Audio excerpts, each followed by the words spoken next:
BDJSന്റെ രൂപീകരണത്തിന് പിന്നിൽ RSSന്റെ പണമെന്ന് പിണറായി വിജയൻ. വെള്ളാപ്പള്ളിയുടെ പാർട്ടി കേന്ദ്രമന്ത്രി സ്ഥാനം ആവശ്യപ്പെട്ടുവെന്നും മോഹൻ ഭഗവത് എന്തെല്ലാം വാഗ്ദാനങ്ങളാണ് നൽകിയതെന്നും വെള്ളാപ്പള്ളി വ്യക്തമാക്കണമെന്നും പിണറായി വിജയൻ. BJPയുമായി ഏതുതരം ബന്ധമാണുള്ളതെന്ന് വെള്ളാപ്പള്ളി വിശദീകരിക്കണം. വെള്ളാപ്പള്ളിയും മകനും SNDPയുടെ കൊടി താഴെ വെച്ച് RSSന്റെ കൊടി പിടിക്കണമെന്നും പിണറായി വിജയൻ പറഞ്ഞു. നവകേരള മാർച്ചിന്റെ പര്യടനത്തിനിടെ കണ്ണൂർ മട്ടന്നൂരിൽ മാധ്യമപ്രവർത്തകരോട് സംസാരിക്കുകയായിരുന്നു അദ്ദേഹം. RSSന്റെ പണം RSS അജണ്ട അനുസരിച്ച് രൂപീകരിക്കുന്ന പാർട്ടിയുടെ ശക്തിപ്പെടലിന് വേണ്ടി കൊടുത്തിട്ടുണ്ട്. അത് സ്വാഭാവികമാണ്. എന്നാൽ മറ്റു വാഗ്ദാനങ്ങളുണ്ട്. ആ വാഗ്ദാനങ്ങൾ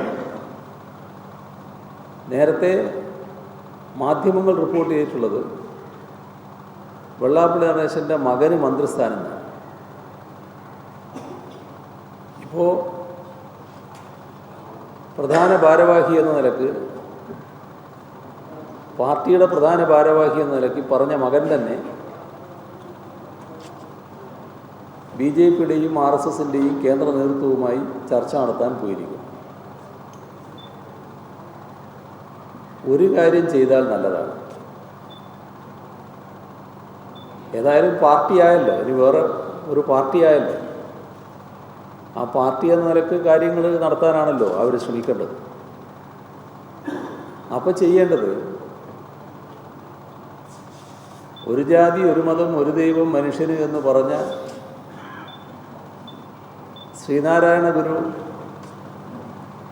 സ്ഥാപിച്ച സംഘടനയുടെ SNDPയുടെ കൊടി അങ്ങ് താഴെ വെക്കലാണ്.